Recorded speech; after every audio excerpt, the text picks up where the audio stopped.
Читаем парламентскую газету от 21 февраля 2018 года под номером 6. Статья «Детские клиники в регионах подтянут до уровня столичных. Медицинские учреждения для несовершеннолетних приведут в идеальное состояние». Новейшие технологии, квалифицированные врачи, атмосфера, настраивающая на скорейшее исцеление, по таким критериям будут оценивать региональные клиники. Пока медучреждений, отвечающих таким требованиям, в стране не так уж много. В один из них Национальный медицинский исследовательский центр детской гематологии, онкологии и иммунологии имени Дмитрия Рогачева в Международный день детей, больных раком, 15 февраля приехала Валентина Матвиенко. Этот центр был открыт еще в 1991 году, но после встречи 10-летнего больного острым лейкозом Димы Рогачева с Владимиром Путиным здание реконструировали, превратив его из обычной больницы в один из лучших мировых онкоцентров. Юные пациенты не только проходят здесь обследование и лечение, но и учатся, играют, посещают концерты, которые для них устраивают волонтеры. Дима Рогачев, к сожалению, так и не увидел, какими уютными и нарядными могут быть больничные корпуса. Но 90% детей, которые сегодня попадают в центр, излечиваются от болезни и возвращаются к нормальной жизни.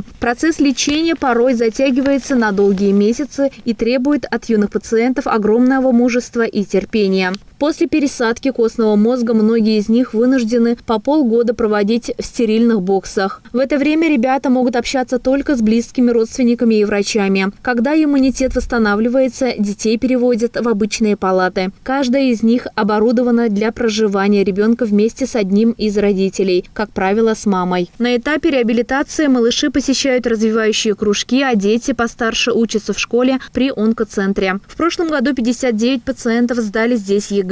Результаты не хуже, чем у выпускников других московских школ. Когда подросток учится, готовится к экзаменам и планирует свою жизнь, это мотивирует его на скорейшее выздоровление, говорит директор школы при онкоцентре Сергей Шариков. 16-летняя Настя Рудская из Барнаула оканчивает 11 класс, пишет заметки в газету онкоцентра и пытается снимать фильмы. Все свободное от лечения время она проводит в учебном центре или на занятиях, организованных волонтерами. В клинике Настя вместе с мамой Ларисой живет уже год. Как только дочери поставили диагноз саркома Юинга, мы купили билеты в Москву. Сразу после консультации у онколога центра нас госпитализировали, рассказывает Лариса Рудская. Лечение обходится семье Рудских бесплатно. Все необходимые медицинские препараты они получают в центре. В клинике находится около 500 детей и подростков. Самым юным из них всего несколько месяцев. За свою короткую жизнь 7-месячный Ваня Митрохин уже 2 раза находился в состоянии клинической смерти.